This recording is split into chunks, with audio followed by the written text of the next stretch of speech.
105.9 WMAL. O'Connor and Company. It's 8:06. It's the big 8 o'clock hour, and we are all fired up and ready to go because, Stevie Wonder's playing. It's got to be good. Larry O'Connor alongside Julie Gunlock, and Julie Leanne Morgan's going to be joining us. She left us in stitches last time she was on. Absolutely great. You will love her. She's funny. She's a great comedian. She gets it. She's one of us, and she's going to be in town coming up a little later. That said, we should focus on the news of the moment, and that is the newest indictment against Donald Trump, which, again, coincidentally, I want to give kudos to Greg Price for pointing this out. Everybody either cited him yesterday for pointing this out or they stole it from him. I saw Fox News put together a similar timeline that Greg Price laid out for us, which is literally all three indictments from Jack Smith, the special prosecutor, have come literally the day after a horrible legal development in the investigation of the Biden crime family. Yeah. Literally, that coincidence? Sure, it's a coincidence. Absolutely, it's a coincidence. You betcha. So instead of talking about the mounting case against Joe Biden for impeachment, we are and prosecution of Hunter Biden, we're talking about Donald Trump now facing 4 federal counts in relation to the events after the 2020 presidential election, which on the face of it basically boiled down to criminalizing free speech. Criminalizing the expressing one's disappointment and skepticism of how the election just went, which, by the way, Hillary Clinton should be in jail for the rest of her life if that's a crime. Yes, and so should many of members of Congress who said that Trump was not a duly elected president. That's right. Not my president. Yeah. And throughout history, there have been challenges to voting and to elections. There's been it's called being a sore loser, okay? Or in some cases, justified in your concerns. And most importantly, I've got to ask, what is in this indictment that we didn't know over 2 years ago? So why today? Well, today, because number one, as I mentioned, bad news for Biden continues to mount up as we make the case for impeachment. And secondly, we're now, 3 weeks away from the first debate. President Trump just had one of the best polls come out showing him just slaughtering the rest of the field. And, by the way, beating Joe Biden in a head-to-head match. So we got to do something. Andy McCarthy, who, by the way, I don't always agree with him on legal analysis. There's a couple of things that I think he's gotten wrong. And we had him on after the classified documents case, and we sort of went at it a little bit because he thought it was a really solid case that Jack Smith had brought against Trump. So that gives him a little credibility in his opinion of this latest move. Well, just to start with what I heard, Brett, that was one of the most demagogic presentations I've ever seen in a high-profile criminal case. Anyone who listened to that, any normal person reacting to that, would assume that Trump was alleged to have carried out the Capitol riot.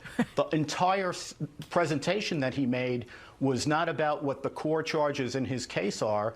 It was about the Capitol riot and the security personnel who were injured in the Capitol riot and who had to fight to defend the Capitol riot.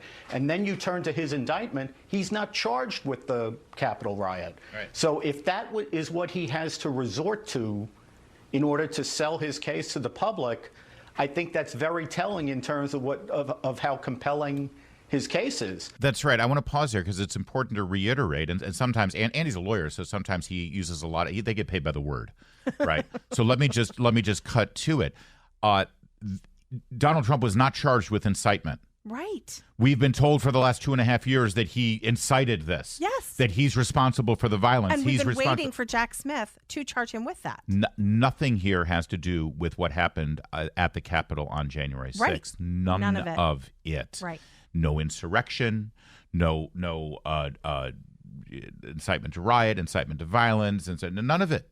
None of it. Yeah. What does that tell you? Also, by the way, if you were watching ABC News last night when this story came down, you got a really interesting version of history. Listen to this. This is ABC News reminding their audience about Donald Trump's words that day on January 6th, which, again, by the way, whatever Donald Trump said in his speech on January 6th is frankly irrelevant to the charges because, again, he was not charged with incitement, but that's not going to stop the mainstream media by constantly showing image. Like, if you watch MSNBC this morning or CNN as they talk about the indictments, they're showing images of people, pushing against police officers and breaking windows and storming into the Capitol. The charges have nothing to do with that. Right. But they're showing you the images. Right. Why? Why would they do that? Well, because the images are very powerful. That's why.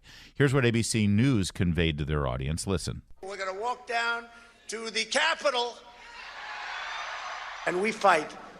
We fight like hell. And if you don't fight like hell, you're not going to have a country anymore. Wow. That's damning, isn't it? That's really damning. Bad. What? Yeah.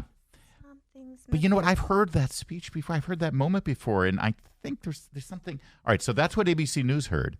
Here's the reality. I know that everyone here will soon be marching over to the Capitol building to peacefully and patriotically make your voices heard. Today we will see whether Republicans stand strong for integrity of our elections. Yeah, they didn't include that part where he said peacefully and patriotically. And interesting how they edited that out. Yeah, it's almost like they want us to think something that isn't true. It's almost like they want their viewers to not have the whole story. Yeah, it's disinformation. Almost like that. Yeah, exactly, disinformation. Merrick Garland delivered some remarks yesterday. Career men and women of the Justice Department engaged in what has become the largest investigation in our history. I just want to pause there for a moment. That's Merrick Garland conveying to reporters that this has been the largest investigation in U.S. Justice Department history. Yeah. Larger than the investigation into 9/11. Yep. This is the largest investigation in Justice Department history. Donald Trump and January 6th. Are you freaking kidding me? I'm sorry. I'm just speechless. I have a very different perspective on the world, I think, than the people who are running our Justice Department right now. And he says it with no. No, he's proud. Are you kidding? Proud. He's bragging about it. He's bragging about it. November last, I appointed Jack Smith, a special counsel, to take on the ongoing investigation in order to underline the department's commitment to accountability and independence. Mr. Smith and his team, experienced, principled, career agents. By the way, sadly, every time I hear somebody say that now, these are career agents and career lawyers who conducted that investigation. I know that that's supposed to make it sound like it's free of politics and it's pure as the pristine, virgin-driven snow, but it actually has the opposite effect on me. Have they forgotten that we all sat through COVID? Yeah. Career bureaucrats are not trusted today. But I also love that he says, I appointed Jack Smith, to get the job done. Oh, yeah, you did, because this is a guy who the Supreme Court views as setting aside the law. Right. In order to reach a political goal. So, yeah, sure. Listen, I literally hate having to sit here and say I don't trust career attorneys at the Justice Department, but that's what it's come to. That's what it's come to because of how many more examples do we have to see? Again, I sat through COVID. I don't trust anyone anymore. Now, I know you're in a lousy mood because of this. Not just you, Julie, all y'all. Everybody's in a lousy mood. I'm a total Eeyore today. I know. And in a moment, we did this in the last hour, and I want to do it again. I want you to hear the words of Rush Limbaugh, because this is one of those days where it's cry. Like, no, well, yes, that. But also, it's like this is one of those days. We remember these days. We had these days for 30 years where it's like, oh, I can't wait to hear Rush. At 12:06, I want to hear that music. And I want to hear what he has to say, the first words out of his mouth, because he's going to make it all make sense, and he's going to put it together, and he's going to make me feel better about it. And it's one of those days where we need Rush. And so thanks to actually the House Judiciary Committee who sent me this video last night, and they tweeted it out. We have Rush's words, and it's exactly what we need to hear today because it puts it in perspective. It contextualizes what's going on, and it reminds us what it's really all about and what we need to keep focused on, and you'll hear that next. First, though, it's 8:15, WMAL traffic and weather. Every 10 minutes first on the 5s. Control since 1939. On the next Vince Coglianese show, every time we get Biden family corruption news, the Biden administration attacks Donald Trump. The details, 3 o'clock here on WMAL. Jack Smith, by the way, yesterday they said that he wants a speedy trial. I'm sure he does. He wants it to unfold during the primary process and into the general election. He wants all of those images of the January 6th unrest on Capitol Hill to be played on a loop, an endless loop in front of voters. This offsets, by the way, listen, the entire media narrative appropriately right now should be about the corruption and the criminal behavior of Joe Biden, right?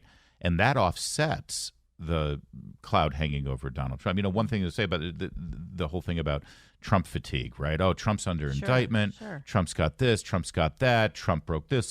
Trump's arrested. It doesn't matter. It's all going to watch it. Remember when they brought criminal charges against Sarah Palin when she was governor of Alaska? As soon as she resigned, they all disappeared, right? They arrested Rick Perry, governor of Texas, remember? Yep. And then as soon as he was out of the presidential race, that disappeared, right? It's how it always happens, right? This is lawfare. They use the law.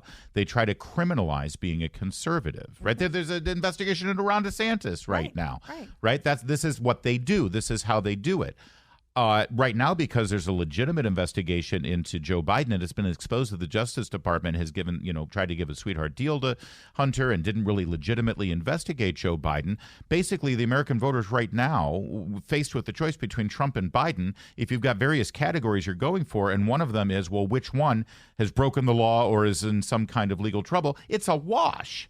Right? So then you put that, okay, they're both a problem that way. So what about the rest? Well, when you take that aside and you look at the rest of it, Trump's going to win. Yeah. And so of course Jack Smith wants a speedy trial. Yes. Here's the thing, and I know that Trump's lawyers are going to be like, okay, you've had 2.5 years to mount this case. We would like 2.5 years to mount our defense. However, part of me would love for Trump to say, let's start the trial tomorrow. Me too. Yeah. Let's go. You want to criminalize what I said? And by the way, his trial, you know what's... And I would say he has been preparing for this. I hope so. I hope so. Oh, I think so. Part of the charges against him maintain that he falsely said that there were problems with the voting machinery, voting apparatus, with the voting systems. He falsely said that ballots were mishandled and miscounted, fraudulent ballots were miscounted in the mail-in ballot process. For him to mount an appropriate and fair defense, he's now got subpoena power. Mm-hmm. And his lawyer should be able to subpoena all of that. So we relitigate the 2020 election again, which, by the way, I was told from the Democrats and the media, I was told we're not supposed to do that. This is what he's wanted it's all over. along. Of course Trump has wanted this all along. He should move for a speedy trial. Let's go right now. I doubt he will. Wish he would. Which brings us to Rush Limbaugh, as I promised. Just listen to this, because this is really what it's about. How many times did Rush say, listen to me, focus, don't get distracted. And as much as this story is about Trump, and as much as we talk about individuals, whether it's Ronald Reagan or whether it's George Bush or whether it's Donald Trump or whoever we focus on here, ultimately they are just politicians who represent us, who represent what we stand for, who represent what we believe. And ultimately, remember, they called Mitt Romney a corrupt, criminal, sexist, racist, right? It's what they do. Whoever is the standard bearer and representative of our party and our conservative principles and values, they will attack them mercilessly. Don't believe this whole Joe Biden thing. Oh, this isn't your father's Republican Party. This is a whole new brand of Republican. Joe Biden opposed Ronald Reagan on everything, including winning the Cold War. 2 days after Ronald Reagan gave his speech saying, Mr. Gorbachev, tear down this wall, Joe Biden was on CNN saying, we shouldn't provoke the Soviets. Yes, don't poke the bear. He hated Ronald Reagan. Right, So this, I can work with Republicans, bull. It is. They have always hated whoever represents us in the public square because they hate us for what we believe. Yes. They hate our values, they hate our ideas, and they hate our principles. And here's Rush Limbaugh. January of 21, 1 month before he passed away, and I'm sure you remember like I do, those last couple of weeks, he wasn't on the air very often. So really, this is one of his very final broadcasts. And boy, does it resonate right now when you see the events of the last 12 hours. I know they desperately want Trump gone, and I know that they desperately want it codified, that Trump cannot run again, because make no mistake, they remain scared to death of you, and they remain scared to death of Trump. Trump 75 million, 80 million votes. And I'm going to tell you, you're not going anywhere. Even if Trump does, you're not. They can't separate you from Trump. And more importantly, they can't separate you from the ideas. They can't separate you from MAGA. They can't separate you from Make America Great Again, which I think remains one of our big campaign strengths going forward. They believe that they can destroy this bond that exists between you and Trump if they somehow make Trump look bad, make Trump look like a reprobate, embarrass you about Trump. They can't do it because you came before Trump. And we will be here after. Regardless of what happens today, this is really about the long game, and we continue to play that long game. Now, On News Talk 105.9 WMAL. O'Connor and Company. It's 8:36 here in the nation's capital on WMAL. It's O'Connor and Company. Larry O'Connor with Julie Gunlock. Julie, last time we had Leanne Morgan on, I laughed so much I almost peed my pants. And told Meredith that, and she said, well, you know, you reach a certain age. My muscles were sore, so I said I worked out. It's a good word. It's an ab workout right there. Yeah, absolutely. There's arm day, leg day, and then laugh at Leanne Morgan day. Yes. Here's a little bit of Leanne Morgan, just to remind you. Well, my husband and I met, and I was so cute, and I was little. I had on little breeches, and my thyroid was functioning. He was so enthralled with me and so in love with me and pursued me and bought me presents. And now I truly believe he would not pull me out of a burning vehicle.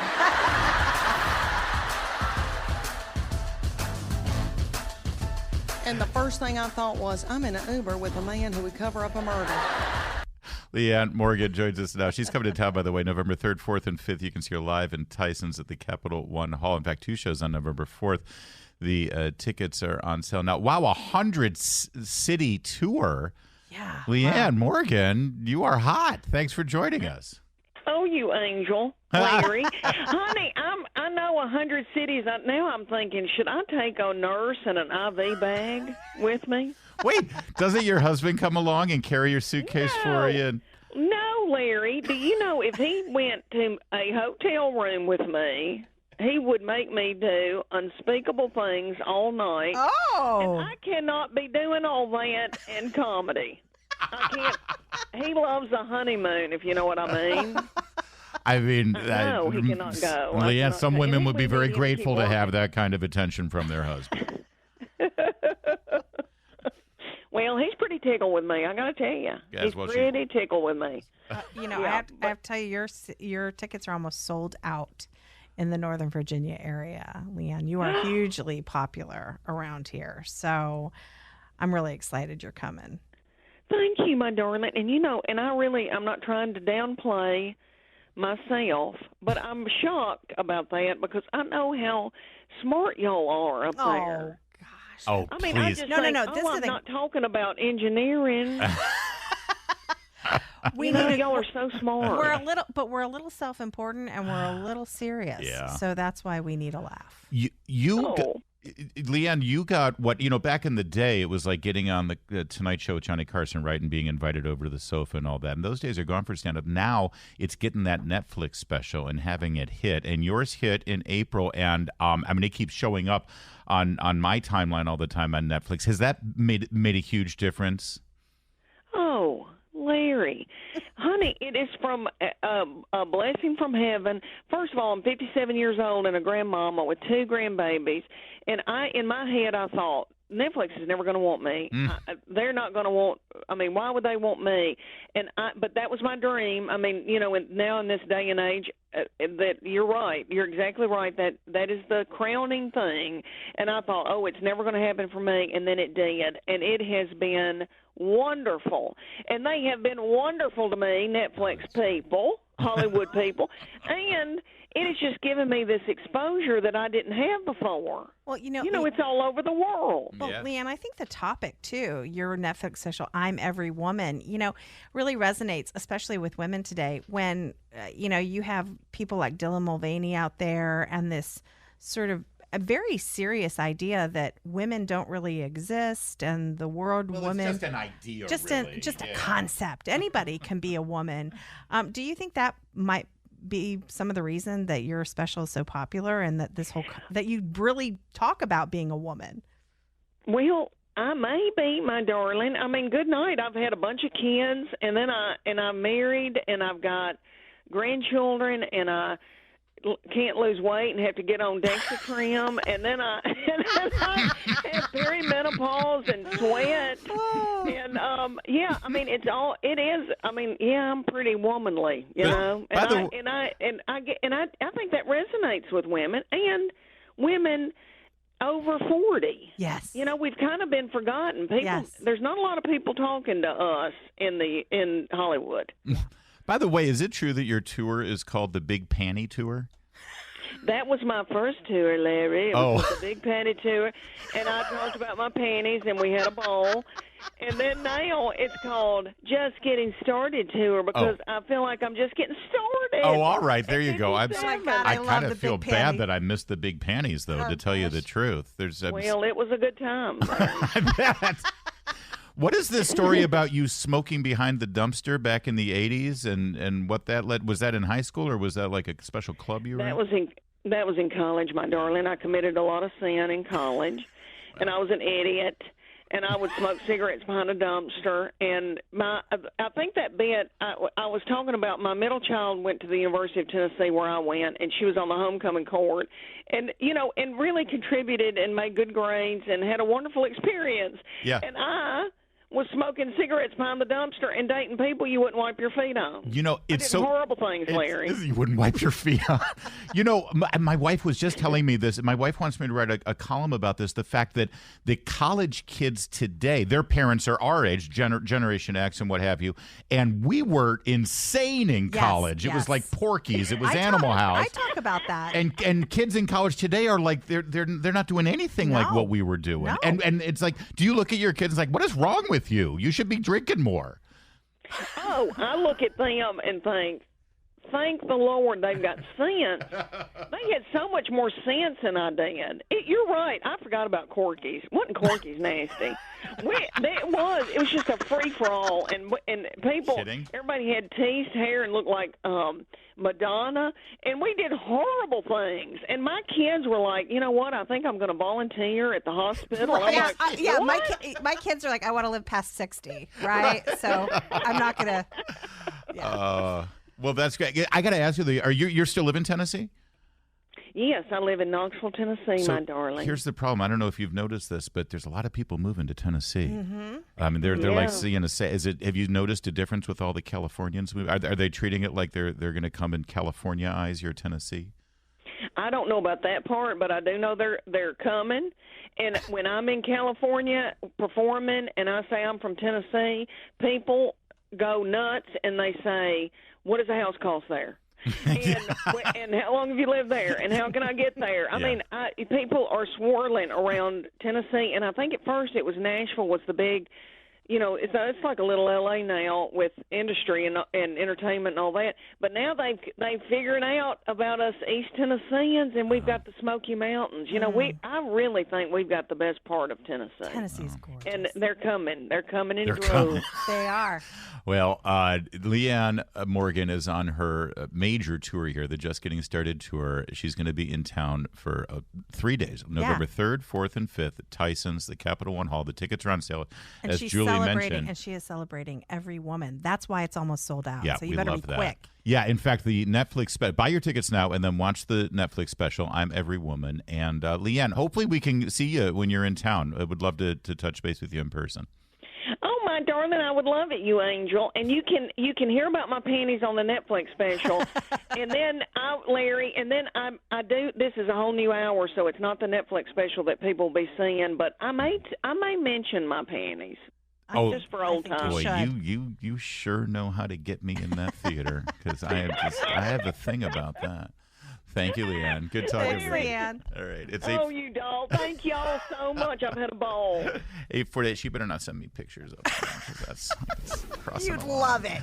8:45 You'd love WM. it. Well, who said life has no second act? Patti LaBelle Grammy Award-winning iconic diva of so many hits, now at the age of 79, is breaking new records now as the best-selling pie maker at Walmart. And that's saying something because they sell a lot of pies at Walmart. The number one selling pie, best-selling brand is Patti LaBelle's. Really? Southern pies. Isn't that amazing? That is amazing. She might make more money off these pies than she ever did singing songs. People like pie. It's amazing. But let's not forget, I remember she's definitely a great cook because I remember she was like a special on Top Chef a couple of seasons. Yeah. Where she would come in and do stuff and judge. And she's obviously specializing in Southern cooking. She started cooking when she was 10 years old. Well, that's all well and good, and the pie might be fine, but she owes every single penny that she's making on these pies to this one guy who did a review on YouTube, and it went viral. Greetings! So, I went to the store after I seen somebody post that Patti LaBelle pie. I love Patti LaBelle. Shout out to Patti LaBelle, honey. I went and bought the Patti LaBelle pie. Sweet potato Patti LaBelle. This is the Patti edition, honey. This is the On My Own. Why did it end this way? So, Katrina, I bought you a pie. You get this video, see this video. I bought 5 pies. I'm going to do a raffle. Anybody want to win a pie? I think that this pie, because Patti LaBelle. All right, so that's James Wright doing the review of the pie. Then James takes a bite of the pie. And, well, the rest is viral internet history. Good evening. Oh, that's Jack Smith. Okay, so look. Oh, it's so pretty. Look at that. Come on, Patti. So let's taste the Patti. I want to taste Patti. Ooh, Patty's so moist. Come on, Patti. Patti! And there you go. And that's how you sell millions of pies at Walmart. Congratulations, Patti LaBelle. Lady, I want her to make a lady marmalade pie. That's perfect. So more? Come on, Patti. It's 8:53. All right, Julie Gunlock, that's a wrap. But I'm still laughing at Leanne Morgan. Me too. Are we going to get work tickets? out. Have you gotten tickets yet? We got to get tickets. Oh, yeah. All right, maybe we can. We got to get her in studio. Yes. All right, we'll figure it out. But buy your tickets for Leanne Morgan. Take a deep breath today. There's going to be a lot of news. Deal with it, and remember Rush's words. It's 9 o'clock.